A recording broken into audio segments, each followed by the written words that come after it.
Phil Anderson was painting on garbage. Literally. Cardboard boxes pulled from dumpsters behind grocery stores became his canvas because he couldn't afford anything else. His 8-year-old daughter Emma was dying from a heart condition that required $150,000 surgery, and Phil had exactly $437 in his bank account. When the wealthy gallery owner Bradley Westmore saw Phil's cardboard paintings, he laughed in his face, called them trash art, and had security escort this desperate father out of his prestigious gallery. Phil was humiliated, broken, ready to give up on art forever. But what happened next would shock the entire art world. Because those same cardboard paintings that were rejected as worthless garbage would soon become the most expensive collection ever sold by an unknown artist. The man who mocked Phil's work would lose everything. And the techniques that Phil developed out of pure desperation would revolutionize how the world thinks about art. This is the story of how a struggling construction worker turned discarded cardboard into millions of dollars, how the art world's biggest snobs got the karma they deserved, and how sometimes the most beautiful masterpieces come from the darkest moments of our lives. Phil Anderson stared at the pink slip in his trembling hands.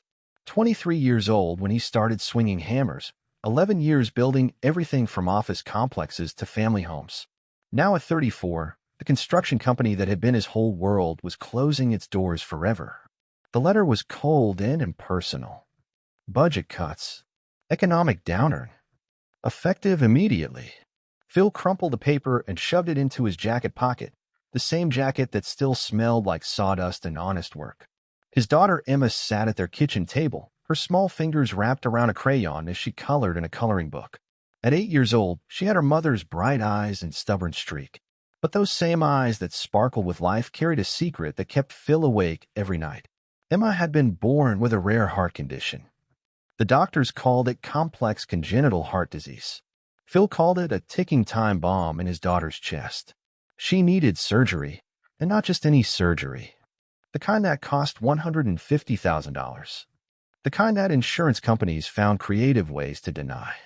Phil had been saving every penny for 3 years. Working double shifts, taking weekend jobs, selling everything he could spare. He had managed to scrape together $18,000. It felt like a fortune until you put it next to the mountain of medical bills that kept growing taller every month. Now, with no job and no prospects, that mountain looked impossible to climb. Emma looked up from her coloring book. Her crayon had broken, leaving a jagged line across the princess dress she had been working on. "Daddy, can you fix this?" Phil knelt beside her chair and examined the picture. The broken line actually made the dress look like it had flowing fabric, like the princess was dancing. "You know what, sweetheart? Sometimes the mistakes make things more beautiful." He had always been good with his hands. Not just construction work, but delicate things too. When Emma was younger, he would draw pictures for her bedtime stories. Knights and dragons, fairy tale castles, magical forests where anything was possible. His coworkers used to joke that he was too artistic to be swinging a hammer for a living. Maybe they were right. Phil spent the next 3 days walking the streets, going from one construction site to another. The story was always the same. No one was hiring. The economy had hit the construction industry like a wrecking ball, and experienced workers were fighting over part-time positions that paid half what they used to make. On Thursday morning, Emma woke up with chest pains. Phil rushed her to the emergency room, his heart hammering as he carried her small body through the automatic doors. The doctors ran tests, adjusted her medications, and sent him home with another bill that made Phil's stomach turn. $4,000 for 6 hours in the hospital. That night, after Emma had fallen asleep, Phil sat at the kitchen table with a calculator and a stack of bills. No matter how he arranged the numbers, they refused to add up to anything that looked like hope. He wandered into the garage, looking for something to sell. His tools were already gone, sold weeks ago to pay for Emma's last specialist visit. All that remained were empty shelves and the smell of motor oil. In the corner, behind a stack of old paint cans, Phil found a box of art supplies. Brushes he had bought years ago when he thought he might take an art class. Tubes of paint that had hardened around the edges, but still had life in them. A dream he had tucked away when real life demanded his attention. Phil opened one of the paint tubes and squeezed a small amount onto his finger. The color was still rich and vibrant. Forest green, like the woods where he used to take Emma camping before the medical appointments consumed their weekends. He looked around the garage for something to paint on. Canvas was expensive, and expensive was a luxury Phil could not afford. His eyes landed on a stack of cardboard boxes he had been meaning to throw away. Moving boxes from when they had downsized apartments 2 years ago. Phil flattened one of the boxes and spread it across his workbench. The surface was rough and brown, nothing like the pristine white canvases he had seen in art stores. But it was something to paint on, and something was better than nothing. He started with the forest green, painting the outline of trees against what would become a sunset sky. His hands remembered the motions, the way to hold a brush, the pressure needed to make the paint flow just right. For the first time in weeks, Phil felt something other than desperation. Hours passed without him noticing. By the time he stepped back to look at what he had created, the sun was coming up outside the garage window. On the cardboard in front of him was a landscape that seemed to breathe with life. Rolling hills covered in trees, a small cabin with smoke rising from its chimney, and a sky painted in colors that shifted from deep purple to golden yellow. It was not perfect. The cardboard absorbed the paint differently than canvas would, creating textures and effects Phil had not planned. But those unexpected elements made the painting feel alive, like you could step into it and smell the wood smoke from the cabin. Emma appeared in the doorway, rubbing sleep from her eyes. "Daddy, what are you doing?" "I painted a picture, sweetheart." Emma walked over to examine his work. Her face lit up with wonder. "It looks like the place where we went camping last summer." Before I got sick, Phil's throat tightened. The camping trip had been their last real adventure together. They had roasted marshmallows over a campfire and fallen asleep under a sky full of stars. Emma had felt strong that weekend, running through the woods and laughing until her cheeks turned pink. "Do you think people would want to buy pictures like this?" Phil asked. Emma nodded seriously. "I would buy it if I had money. It makes me feel happy." That afternoon, Phil painted another picture. This time he used a piece of cardboard from a refrigerator box he found behind the grocery store. The larger surface gave him room to create something more ambitious. A portrait of Emma, captured in a moment of pure joy as she chased butterflies in their backyard. The cardboard had a different texture than the first piece, and Phil found himself adapting his technique to work with the material instead of fighting against it. The rough surface created an almost impressionistic effect, making Emma's hair seem to move in an unfelt breeze. Over the next 2 weeks, Phil created 17 paintings on cardboard. Landscapes, portraits, still lives of objects around their small apartment. Each piece taught him something new about working with unconventional materials. The cardboard seemed to have a personality of its own, sometimes absorbing paint in unexpected ways, other times resisting it entirely. Phil mixed his own colors when the store-bought paint ran low.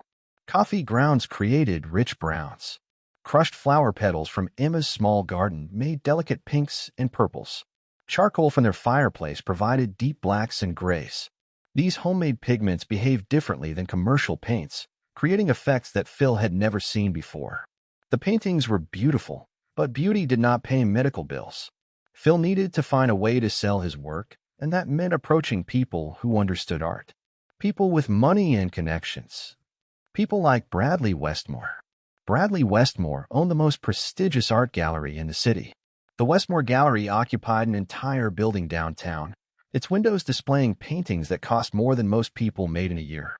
Phil had walked past it countless times, always feeling like an outsider looking in at a world he could never afford to enter.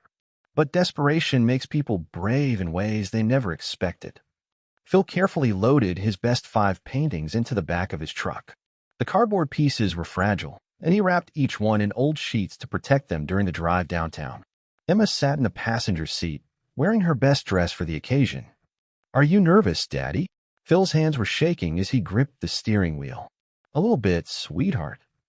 But sometimes you have to be scared and brave at the same time."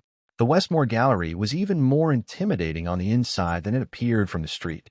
The walls were painted stark white, and the lighting was designed to make every piece of art look like it belonged in a museum. Well-dressed people moved through the space in hushed tones, as if speaking too loudly might damage the expensive paintings. Phil felt completely out of place in his work boots and faded jeans. Emma held his hand tightly as they approached the front desk. A young woman with perfectly styled hair looked up at them with barely concealed irritation. Her name tag read Jennifer, and her expression suggested that Phil and Emma were exactly the kind of people who did not belong in a place like this. "Can I help you? I would like to speak with Mr. Westmore about showing some of my artwork."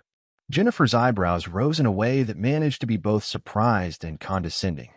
"Do you have an appointment?" "No, but I was hoping he might have a few minutes to look at my work. Mr. Westmore is very busy.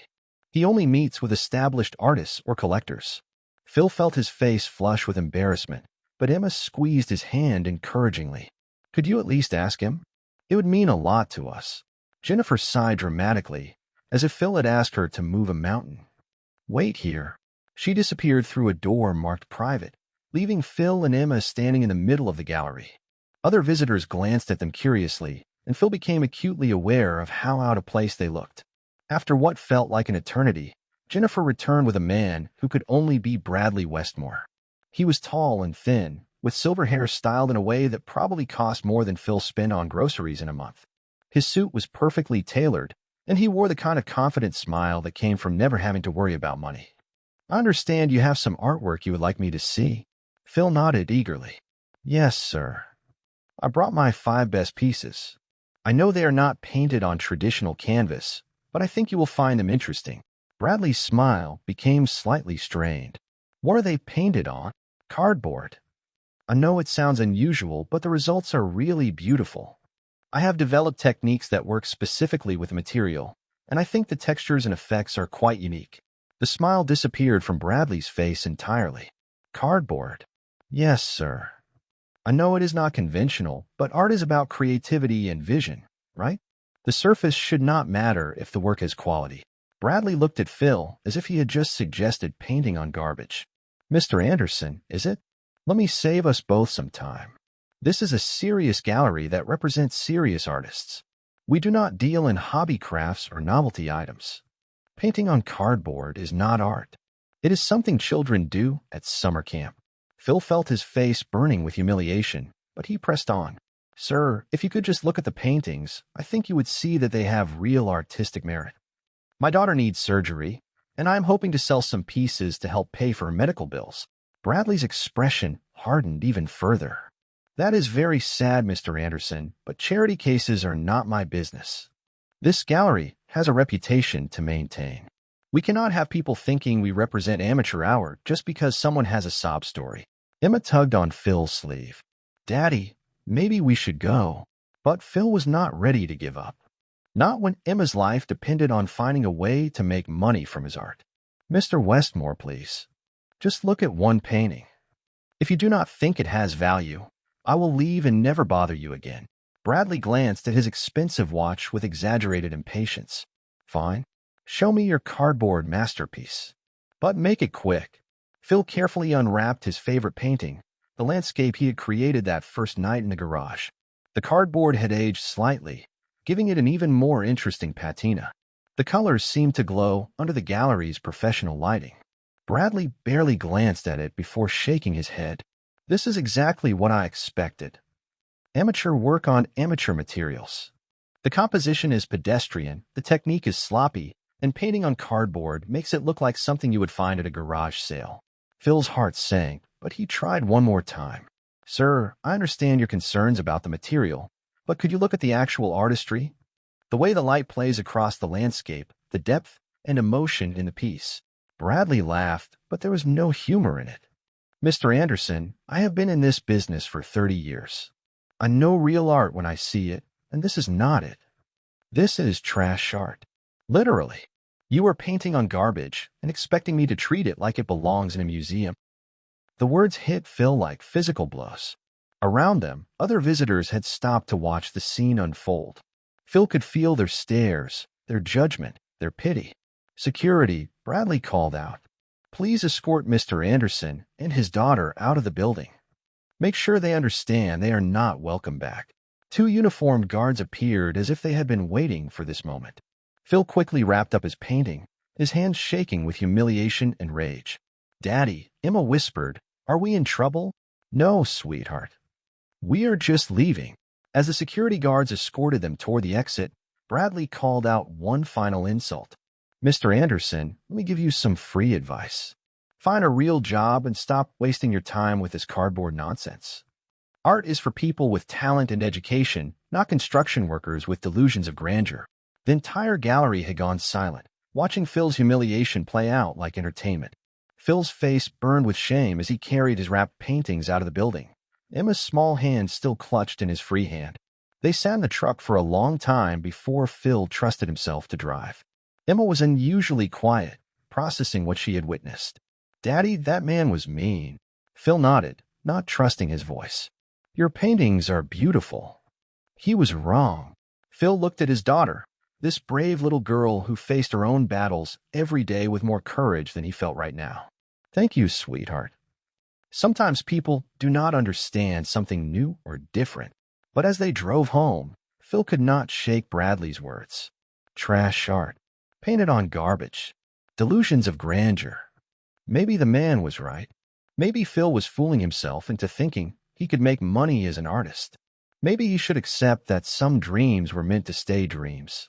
That night, after Emma had gone to bed, Phil stood in the garage looking at his collection of cardboard paintings. In the harsh light of Bradley's criticism, they looked different to him now. The rough edges of the cardboard seemed crude rather than interesting. The homemade paints looked amateurish rather than innovative. Phil picked up one of his brushes, then set it down again. Maybe it was time to face reality. Maybe it was time to find a real job and give up on art forever. But as he turned to leave the garage, Phil caught sight of the portrait he had painted of Emma. Even in the dim light, her painted eyes seemed to sparkle with life and hope. The cardboard surface had created an almost magical effect, making her seem to glow from within. Bradley Westmore might know business, but he knew nothing about love. He knew nothing about a father's desperate need to save his daughter's life. He knew nothing about finding beauty in unexpected places or creating art from materials that others would throw away. Phil Anderson might paint on cardboard, but at least he painted with his heart. And sometimes that was enough to change everything. 2 weeks after the humiliation at the Westmore Gallery, Phil had stopped painting entirely. The brushes sat and used in the garage, gathering dust like abandoned dreams. He spent his days walking the streets looking for work, any work, and his evenings staring at medical bills that seemed to multiply in the darkness. Emma's condition was getting worse. The chest pains came more frequently now, and her energy levels dropped noticeably each day. The doctors wanted to move up the surgery date, but that only made the financial pressure more crushing. Phil needed $150,000, and he needed it soon. Betty Thompson had been watching Phil struggle from her front porch across the street. At 67, she had lived in the neighborhood longer than anyone else, and she had a soft spot for single fathers trying to do right by their children. She had seen Phil loading his paintings into the truck that day and noticed how defeated he looked when he came home. Betty knew about Emma's heart condition. In a neighborhood like theirs, everyone knew everyone else's business. She also knew that Phil had been painting in his garage, though she had never seen his work up close. One Thursday morning, while Phil was out looking for work and Emma was at school, Betty noticed the garage door was slightly open. Curiosity got the better of her, and she walked across the street to take a peek. What she saw took her breath away. Stacked against the walls were dozens of paintings on cardboard, each one more beautiful than the last. The rough texture of the cardboard created effects she had never seen before, and the colors seemed to pulse with life. There was something magical about the way Phil had adapted his technique to work with the unconventional surface. Betty pulled out her phone and took pictures of several paintings, being careful not to disturb anything. She had an idea, but she needed to be sure she was right about what she was seeing. That evening, Betty called her nephew, Jake Morrison. At 28, Jake was trying to make it as an art dealer in the city. He had graduated from art school with big dreams and even bigger student loans, but the art world was proving to be more difficult to break into than he had expected. Jake had been struggling for 3 years, working part-time jobs to pay rent while trying to establish himself in the competitive art market. He was desperate for a breakthrough, something that would finally put him on the map. "Aunt Betty, what can I do for you?" "Jake, honey, I need you to look at some pictures I took. There's a neighbor of mine who has been painting, and I think his work might be special." Jake suppressed a sigh. His aunt had called him about special art before, usually some amateur watercolors or neighborhood kids' drawings. But family was family, so he agreed to take a look. Betty texted him the photos she had taken in Phil's garage. Jake nearly dropped his phone when the images loaded on his screen. The paintings were extraordinary. The use of cardboard as a medium created textures and depth effects that he had never seen before.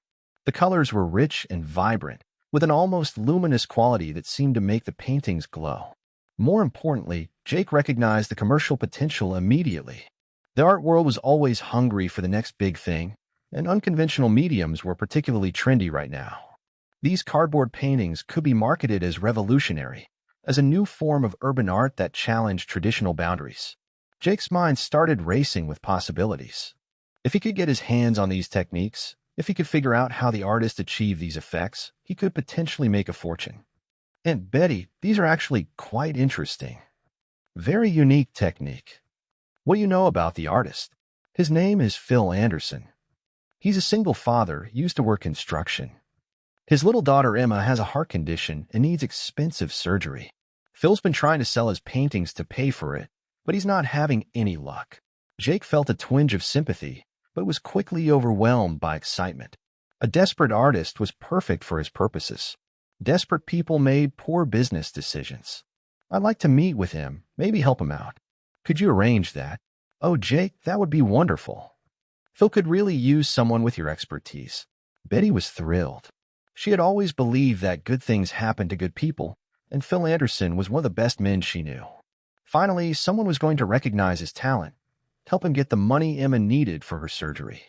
The next day, Betty knocked on Phil's door with news that made him feel hopeful for the first time in weeks. Phil, I have someone I'd like you to meet. My nephew Jake is an art dealer in the city, and he's very interested in your work. Phil's heart jumped. After the disaster at the Westmore Gallery, he had convinced himself that his paintings truly were worthless. But maybe he had been wrong. Maybe there was still hope. He wants to meet with you. Really? He saw some pictures of your paintings and was very impressed. He thinks he might be able to help you sell them. That afternoon, Jake Morrison arrived at Phil's house driving a car that looked expensive enough to pay for Emma's surgery twice over. He was young and well-dressed, with a kind of confident smile that suggested success and sophistication. Phil invited him into the garage and nervously showed him the collection of cardboard paintings. Jake walked slowly through the space, examining each piece with the intense focus of someone who truly understood art. These are remarkable, Mr. Anderson. Truly remarkable. Phil felt tears of relief building behind his eyes. Finally, someone who understood what he had been trying to create.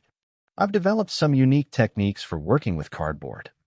The surface has its own personality, and you have to adapt your approach to work with it rather than against it.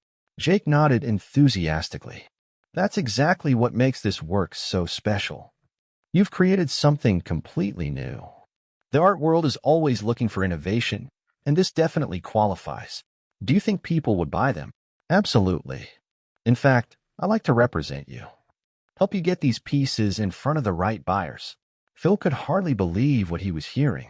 That would be incredible. My daughter needs surgery, and the medical bills are more than I can handle on my own. Jake's smile became even more sympathetic. I understand completely. Medical emergencies are devastating financially. But I think we can help each other out here. What do you mean? Well, as your representative, I would handle all the marketing and sales. You would focus on creating the art, and I would focus on finding buyers. We would split the profits 50-50. Phil hesitated. 50% seemed like a lot to give up, but he didn't know anything about selling art. And Jake clearly had connections and expertise that Phil lacked. I guess that sounds fair. Excellent. Now, I'm going to need you to walk me through your process. How do you prepare the cardboard? What kind of paints do you use? I need to understand every detail so I can properly market your work. Phil spent the next 2 hours explaining his techniques in detail.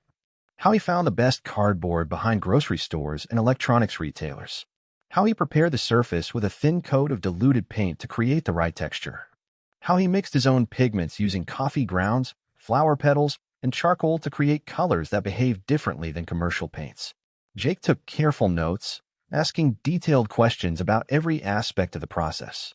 He was particularly interested in the homemade paint recipes and the specific types of cardboard that worked best. This is fascinating, Jake said. You've essentially invented a new artistic medium. The art world is going to love this. Phil felt a warmth spreading through his chest that he hadn't experienced since before Emma got sick. Someone finally understood his work. Someone saw the value in what he had created.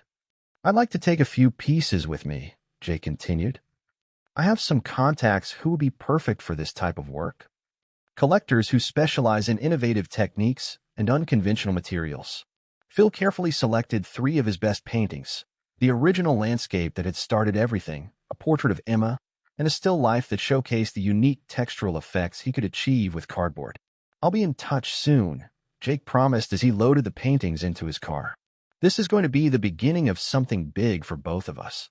After Jake left, Phil felt lighter than he had in months. Betty Thompson watched from her porch, smiling with satisfaction. She had done a good deed, bringing together an artist who needed help with someone who could provide it. But Betty Thompson didn't know her nephew as well as she thought she did. Jake Morrison drove straight from Phil's house to his small apartment across town. He carefully unloaded the 3 paintings and set them up in his living room, studying them under different lighting conditions. The work really was extraordinary. The cardboard created textures and depth that canvas never could, and Phil's homemade paint mixtures produced effects that were completely unique. Jake had never seen anything like it in all his years studying art. More importantly, he was certain he could replicate the technique. Jake had taken detailed notes during his conversation with Phil. He knew which types of cardboard worked best, how to prepare the surface, and the recipes for the homemade paints. Phil had been so eager to share his knowledge, so grateful for someone who finally understood his work. It had been almost too easy. Jake spent the next week experimenting with Phil's techniques. He visited the same grocery stores and electronics retailers, collecting cardboard from their dumpsters. He mixed paints using coffee grounds from expensive coffee shops, flower petals from high-end florists, and charcoal from specialty art suppliers. The results were impressive.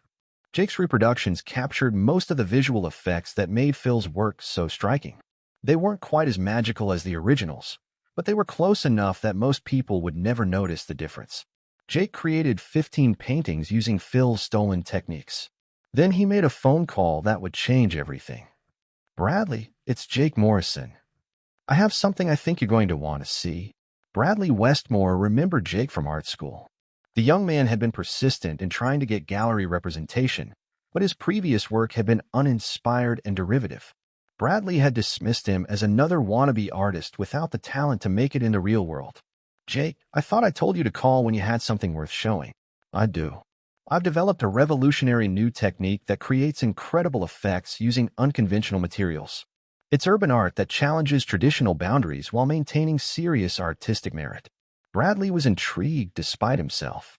The art market was always hungry for the next big thing, and revolutionary techniques could be incredibly profitable if marketed correctly. "What kind of unconventional materials?" "Cardboard. But not the way anyone has ever used it before. I've developed methods that turn it into a legitimate artistic medium. The textures and depth effects are unlike anything you've seen." Bradley almost hung up the phone. Cardboard. He remembered the pathetic construction worker who had tried to show him cardboard paintings just a few weeks ago. Trash art, he had called it. But Jake Morrison wasn't some desperate amateur. He was a trained artist with formal education and connections in the art world. Maybe there was something to this after all. "Bring me 3 of your best pieces. If they're as revolutionary as you claim, we might be able to work together." Jake arrived at the Westmore Gallery the next morning with his stolen paintings carefully wrapped and protected. He had practiced his presentation, rehearsing the story of how he had discovered this groundbreaking technique through months of experimentation and innovation. Bradley examined the paintings with the same intense focus he brought to evaluating any potential addition to his gallery. The work was undeniably impressive. The cardboard created textural effects that were both sophisticated and edgy, perfect for the current trend toward urban-influenced art. "These are quite good, Jake. The technique is genuinely innovative. I call it substrate layering. The idea is that unconventional surfaces can create artistic effects that traditional materials can't achieve. It's about working with a medium rather than against it." Bradley nodded approvingly. Jake was speaking his language now, using the kind of art world terminology that made pieces sound important and valuable. "The market timing is perfect for this," Bradley continued. "Collectors are looking for something fresh, something that challenges conventional ideas about art materials. This could be very profitable for both of us. What kind of numbers are we talking about? For pieces this size and quality with proper marketing and positioning, I could easily get 3 to 5,000 each. Maybe more if we create the right buzz around your work. Jake tried to hide his excitement. $3 to $5,000 per painting was more money than he had ever made from his art. And he could produce these pieces quickly now that he had mastered Phil's techniques. I'm interested. What would the gallery's commission be? Standard rate. 60% to the gallery, 40% to the artist. Jake nodded. Even at 40%, he would be making serious money. And the best part was that Phil Anderson would never know. The construction worker was probably still sitting in his garage, waiting for Jake to call with news about potential buyers. Let's do it.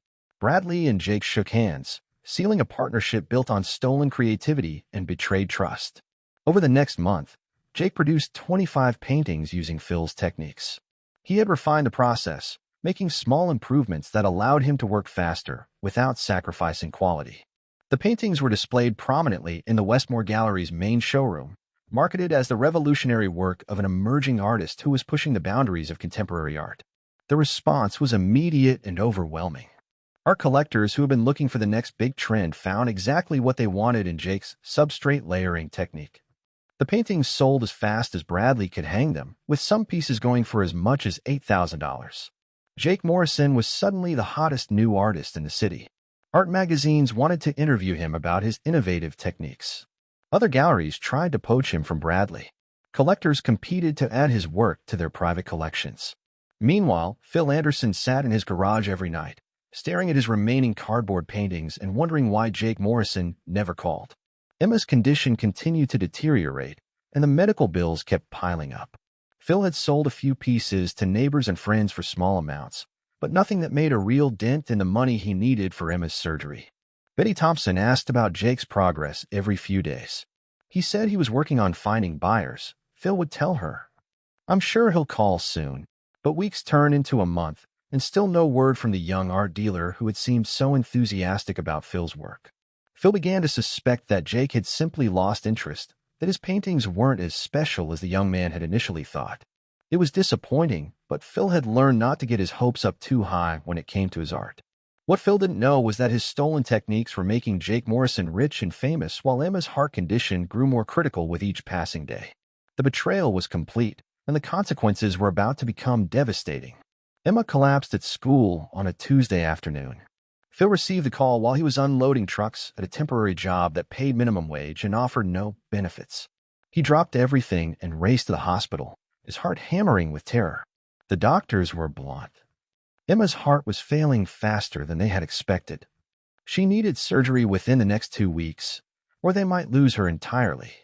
"We've discussed payment options before, Mr. Anderson," the surgeon said gently. "I know the financial situation is difficult, but we can't delay any longer." Phil felt the world spinning around him. 2 weeks.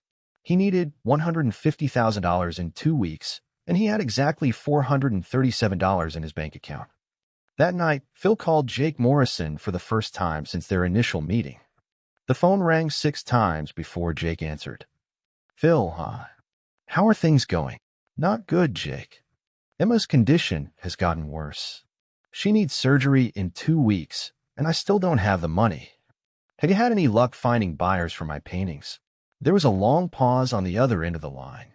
"Phil, I'm going to be honest with you. I've shown your work to several potential buyers, but the response hasn't been what we hoped for. The cardboard medium is proving to be a harder sell than I expected." Phil felt his heart sink. "No interest at all?"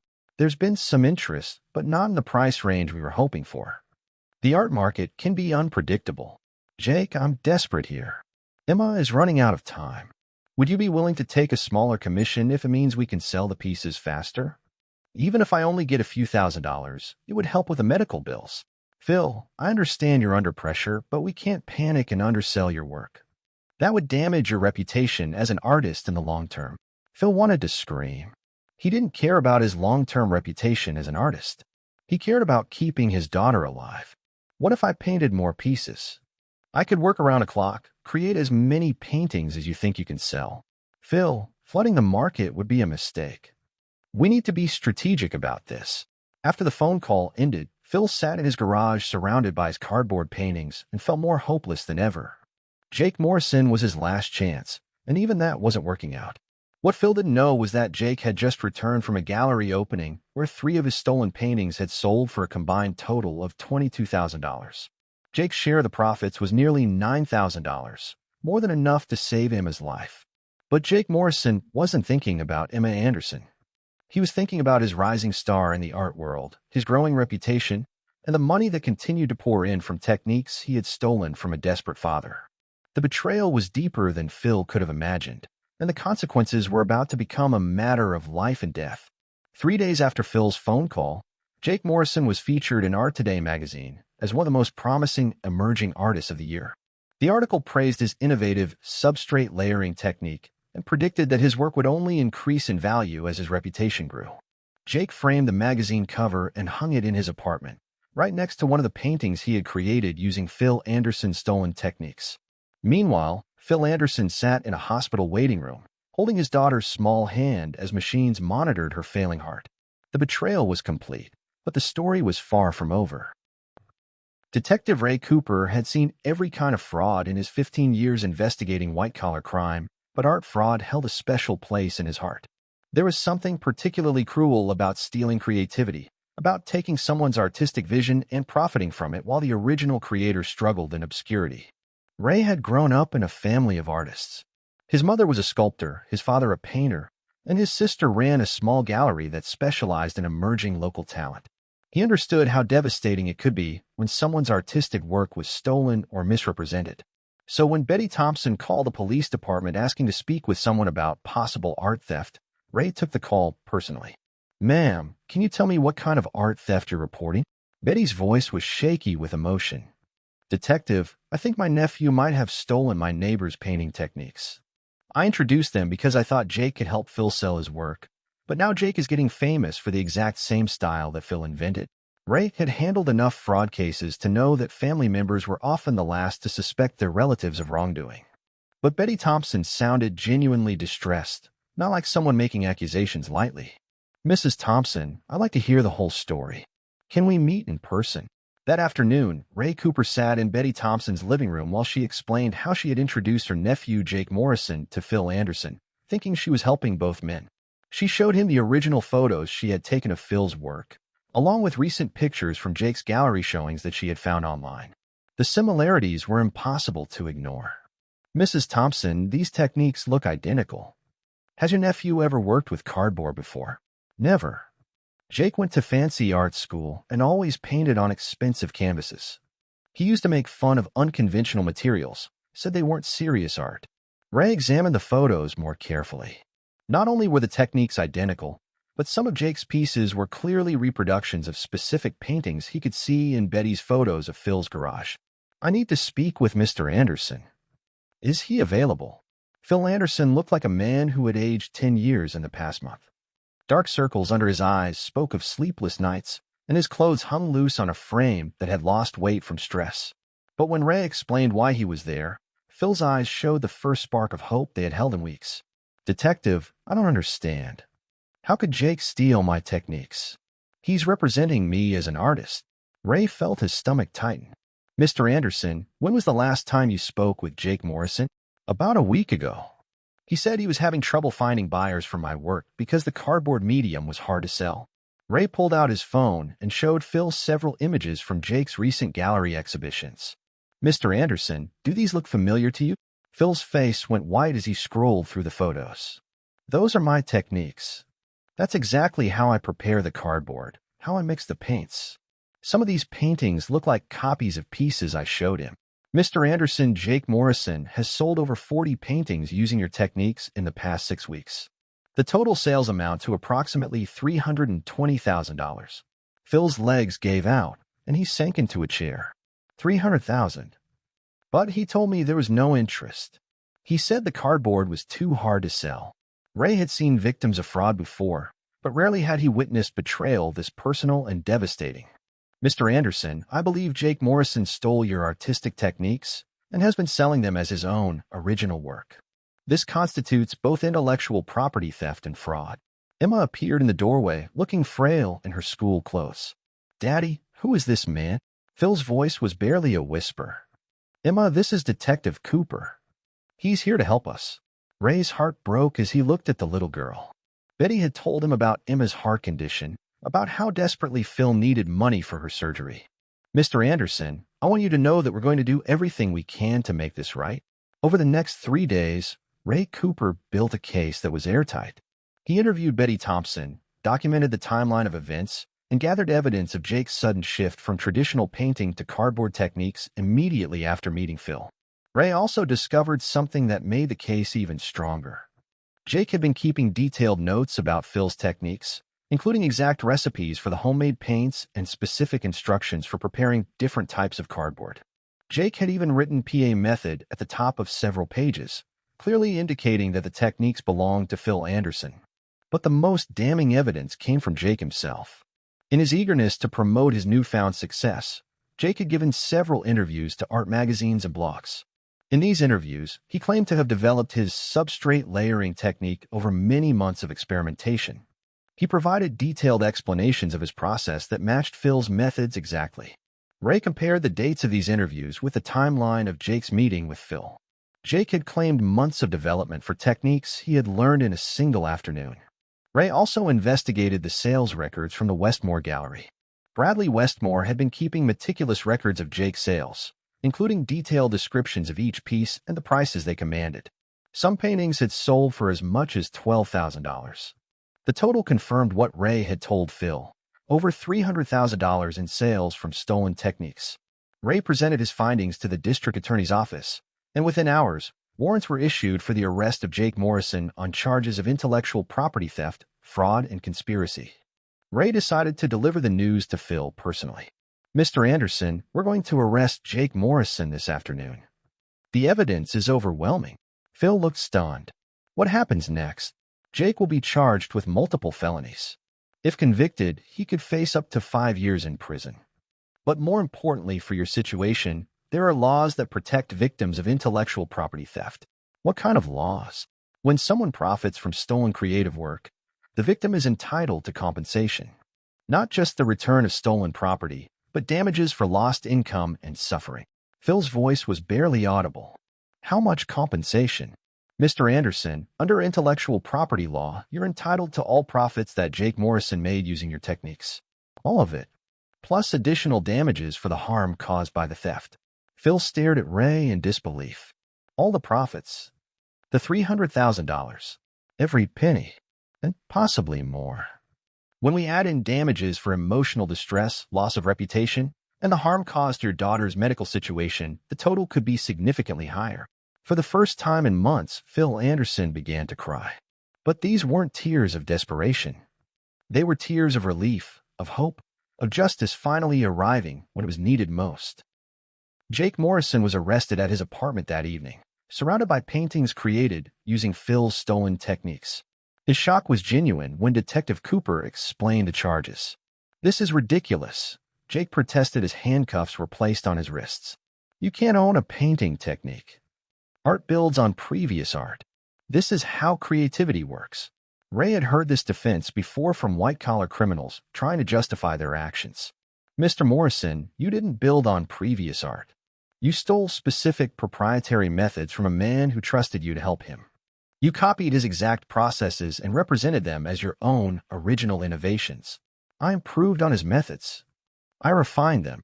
Mr. Morrison, you have notes in your own handwriting that detail Mr. Anderson's exact techniques, including his homemade paint recipes. You claimed in interviews that you developed these methods over months of experimentation, but we have evidence that you learned them in a single meeting with Mr. Anderson." As Jake was led away in handcuffs, Ray felt the satisfaction that came from bringing a particularly cruel criminal to justice. But the investigation was far from over. Ray's next stop was the Westmore Gallery, where Bradley Westmore was working late, preparing for an upcoming exhibition featuring Jake Morrison's work. "Mr. Westmore, I'm Detective Ray Cooper. I need to speak with you about Jake Morrison and the paintings you've been selling." Bradley looked up from the catalog he was reviewing. "Is there a problem with Jake's work?"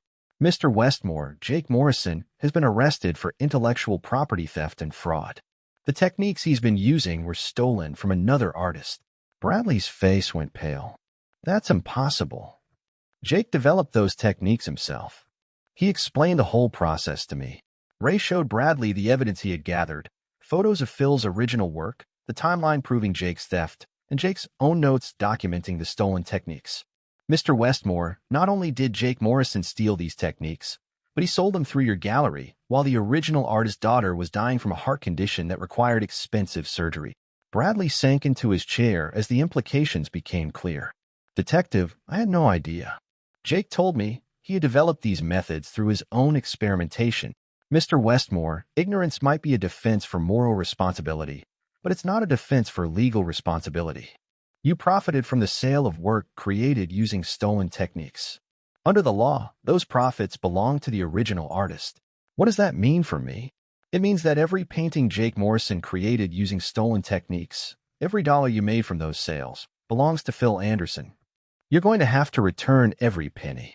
Bradley's gallery had made over $190,000 from Jake's exhibitions, 60% of the total sales as per their standard agreement. Money that Bradley had already spent on gallery expenses and personal luxuries. Detective, I don't have that kind of cash available.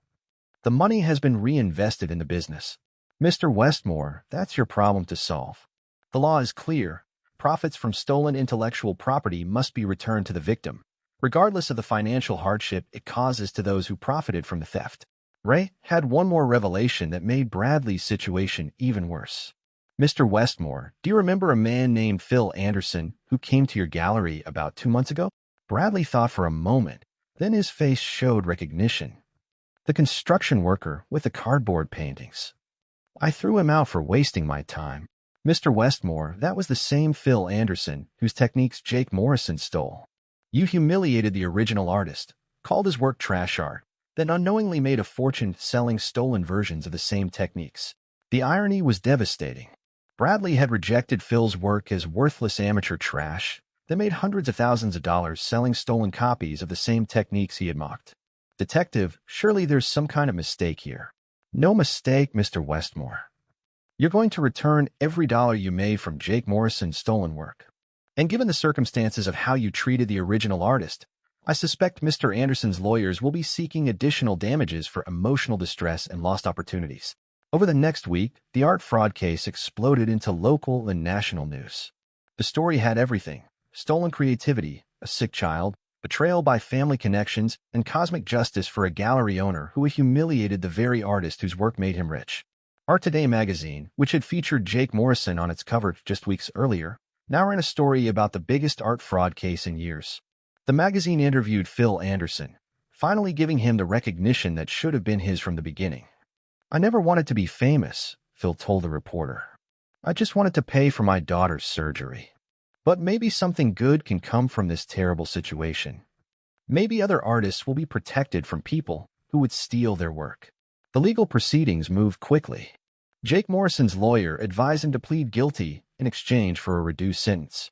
The evidence was overwhelming, and fighting the charges would only result in a harsher punishment. Jake was sentenced to 3 years in prison and ordered to pay full restitution to Phil Anderson. The total amount, including damages for emotional distress and lost opportunities, came to $420,000. Bradley Westmore's situation was more complicated. He wasn't criminally liable since he hadn't known about the theft, but he was civilly liable for all profits made from the stolen work. His lawyers negotiated a settlement that required him to liquidate assets to pay Phil the full amount owed. The Westmore Gallery, once the most prestigious art venue in the city, was forced to close. Bradley had to sell his expensive car, his luxury condo, and most of his personal art collection to meet his legal obligations. In a final twist of poetic justice, Bradley Westmore ended up taking a job as a custodian at City General Hospital to make ends meet. The same hospital where Emma Anderson had her life-saving heart surgery, paid for by the money that had been stolen from her father. Phil Anderson received a total of $2.8 million from the legal settlements. Jake's restitution, Bradley's repayment of profits, additional damages, and interest on the stolen money. Emma's surgery was performed by the best cardiac team in the country, with no expense spared.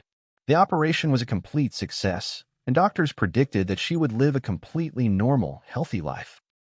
With Emma's medical needs taken care of, Phil used part of the settlement money to establish the Anderson Foundation for struggling artists.